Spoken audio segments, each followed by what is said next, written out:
jërë ngeen jëf mën ngaa fecc ko mu tax nga summi sa tubay bëgg a soobu ci géew bi tamadu la pibum loolee mooy bëgg a dal député bii di Cheikh Abdou Bara Dolly ubbi l'Observateur journal bi nee nañu kii di Cheikh Abdou Bara Dolly ma nga ca loxo yoon ndax wax ju mu waxoon jëme ko ci Macky Sall keroog àllarba ci manifestation gi opposition bi woote woon ca place Obélisque wax ji la ñu ne dafa ñaaw amuti teggin te amul worma procureur de la République di Amady Diouf yéenekaay bi nee nañu moo jot ca wax ja tax mu autosaisir ngir mbir yi leer ci la sisiré gaa yi commissaire Ali Kandé ñoom it ñu dem ca kër Cheikh Abdou Bara Dolly doon ko yóbbul ab convocation ba ñu yeggee dafa bañoon ne du jël convocation bi bëggoon a dàq policier ndax nee na leen moom ab député la dafa am immunité parlementaire ba tax na kenn du ko convoqué noone yéenekaay bi nañu nee nañu ni mu doxale ak takk der yi moo tax alkaati yi mbogo ko taxañ ko dugal ko ci seen wata yóbbu ko ba ñu demee ñu auditionné ko wan ko vidéo yi mu nangu ne wax ji moo ko wax journal bi nañu ci lañ ko garde à vue ay sos wax lu amul ak xotti war may njiit réew di diffusion fausse nouvelle diffamation ak offense au chef de l'État yéenekaay bi nee nañu yii mooy tuuma yi ñu koy toppee article 80 ak article 254 moo nar a dal ci kawam suuf su mu ne Macky Sall da koy sàcc ak fa mu jëmee wax ja libération nee nañu moo ko jural ñool yi mu nekkee bi ko enquêteurs yi laajee li mu wax li mu leen tontu moom Cheikh Abdou Bara Dolly libé nee nañu mooy daf leen ne waxuma suufus dara ku nekk nag ak ni nga ko déggee ñu déggee ci xët mu njëkku Les Échos ne moom Cheikh Abdou Bara Dolly arrêté nañu ko ginnaaw juróomi waxtu yu ñu ko auditionné ci division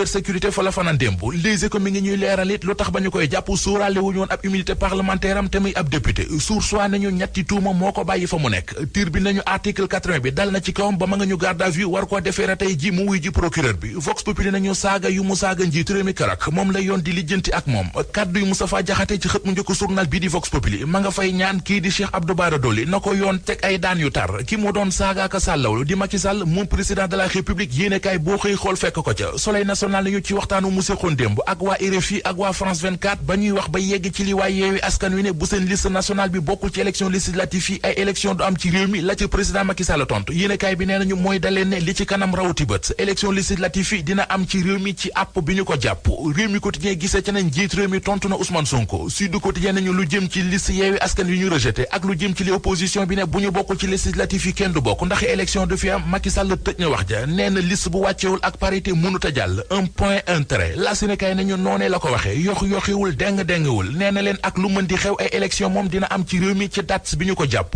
Tribune jàpp ne Macky Sall mu ngay xuppaate bay wax ne xamul lan moo tax bu ab dogal génnee te àndul ak bëggu-bëgg opposition bi ñu bëgg a tukkal àdduna bi Le Quotidien xamal ñu ne waa Benno Bokk Yaakaar delloo nañu waa Yewwi Askan Wi seen kurpañ bi ñu leen dóoroon keroog ca seen rassemblement ba Aminata Touré nañu ay saaga ak i menace dafa jaaduwul te sax du jëfi nit kuy bàkkoone ab républicain la L'Info bind ne waa Benno tàmbali nañu seen riposte ci kaw waa Yewwi Askan Wi ne bu ñu bàyyul seen liste bi bokk ci législatif yi ay élection du am ci réew mi nee nañu loolee wax ju yàqu la ak yàqi wax L'Info dolli ñu ci ne Mbaye Ndiaye Aly Ngouille Ndiaye Omar Gueye Zahra Iyane Thiam ak yeneen leader yu Benno Bokk Yaakaar yi ñëw jiitu ci combat bi Direct News nañu li jar a laaj kay moo di àndandooy Macky Sall yi di allié yi ak ñi fa bu fekki woon Macky Sall di rallié yi ana fan la leen jant bi di tiim ba Sonko ak opposition bi dëkkee songu Macky Sall dëkkee ko yekk musiba ak mbelengaan te kenn déggu leen fa ñu toog la ñu toog te ñoom ñëpp xam nañu xel ne Macky Sall desalatu leen dara ndax moo leen defar moo leen yor waaye ñu bari ci ñoom jàpp nañu ne kawe nañu kawe goo xam ne waruñoo wàcc ci terrain bi di défendre Macky Sall journal bi di laaj kii di Bamba Fall moo ki ñooñam ana fan la ñu newoon keroog ba Ousmane Sonko duggee biir Médina di fa yaata yumbe yéenekaay bi nañu ñoom waa Benno Bokk Yaakaar daal li ñu xintewoo moo di ay conférence de presse ak ay communiqué yu dul jeex jeunes yi ci mouvance présidentielle bi nag Direct News nee nañu ñoom ñëpp leen tane ndax xiiroo ak ŋaayoo ci seen biir la ñu gën a mën ci taxaw jàmmaarloo ak noonu Macky Sall yi fajal ko naqaram